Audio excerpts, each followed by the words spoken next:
ಪರಿಸರವಾದಿ ಸಾಲುಮರದ ತಿಮ್ಮಕ್ಕನವರು ಒಬ್ಬ ಪ್ರಸಿದ್ಧ ಪರಿಸರದ ವಾದಿ, ವೃಕ್ಷ ಮಾತೆ ಅಂತ ಅವರನ್ನ ಪ್ರಶಸ್ತಿ ಕೊಟ್ಟಿದ್ದಾರೆ. ಕರ್ನಾಟಕದ ಕಲ್ಪವಲ್ಲಿ ಸಂಶೋಧನೆ ಕೇಂದ್ರ ಅಂತ ಮಾಡಿ ಅವರು ಭವಿಷ್ಯದ ಪರಿಸರವನ್ನು ಉಳಿಸ್ಲಿಕ್ಕೆ, ಪರಿಸರವನ್ನು ಕಾಪಾಡಿಕೊಳ್ಳಿಕ್ಕೆ ನಾವು ಒಂದು ಸಂಶೋಧನಾ ಕೇಂದ್ರ ಮಾಡಿ ಆ ತಾಯಿಯ ಹೆಸರನ್ನು ಇಡಬೇಕು ಅನ್ನೋವಂಥದ್ದು ಒಂದು ಸರ್ಕಾರಕ್ಕೆ ನನ್ನ ಬೇಡಿಕೆ ಆಗಿರುತ್ತೆ.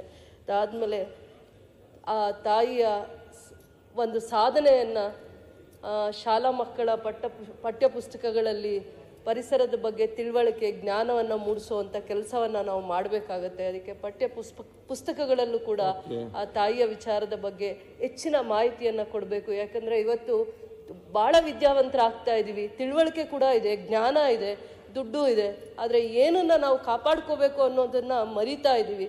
ಅದರ ಬಗ್ಗೆ ಹೆಚ್ಚಿನ ಸಂಸ್ಕಾರವನ್ನು ಕೊಟ್ಟಿರುವಂಥ ತಾಯಿಗೆ ಒಂದು ನಾವು ಪರಿಸರ ಸಂಶೋಧನಾ ಕೇಂದ್ರವನ್ನು ಮಾಡಬೇಕು, ಆ ತಾಯಿಯ ಹೆಸರಲ್ಲೇ ಮಾಡಬೇಕು ಅನ್ನೋವಂಥ ಒಂದು ಬೇಡಿಕೆ, ಮನವಿ. ಮತ್ತು ಎಲ್ಲ ಮಹನೀಯರನ್ನು ಕಳ್ಕೊಂಡಿದ್ದೀವಿ. ಸಂತಾಪ ಸೂಚನೆಗೆ ನನ್ನ ಗೌರವವನ್ನು ತೋರಿಸ್ತಾ ಅವಕಾಶಕ್ಕಾಗಿ ಧನ್ಯವಾದಗಳು. ಈಗ ಬಹಳಷ್ಟು ಹಿರಿಯರು ನಮಗೆ ಕೊಟ್ಟಂದು ತುಂಬ ಜನ ಇದ್ರು, ಅವರೆಲ್ಲ ಬಗ್ಗೆ ಮಾತಾಡಿದ್ರಿ. ಸಾಲುಮರ ತಿಮ್ಮಕ್ಕ ಬಗ್ಗೆ ಆಯಿತು.